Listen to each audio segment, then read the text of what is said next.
October 2 तारिख में पुरी जिला स्तरीय गांधीजी 156तम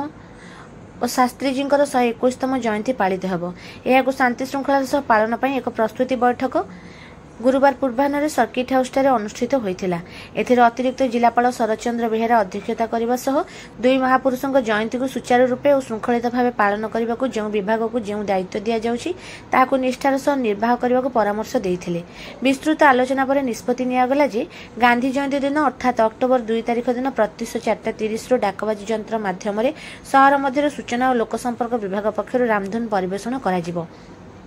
सकाल 7:30 घटिकार गांधीहाट ठारे महात्मा गांधी प्रतिमूर्ति माल्यार्पण कर सद्भावना सभागृह सर्वधर्म प्रार्थना सभा और जयंती सभा अनुष्ठित होब। पूर्वर अनुष्ठित प्रतियोगितार कृति प्रतियोगी को यह अवसर में पुरस्कृत कर मिष्टान्न बंटन कर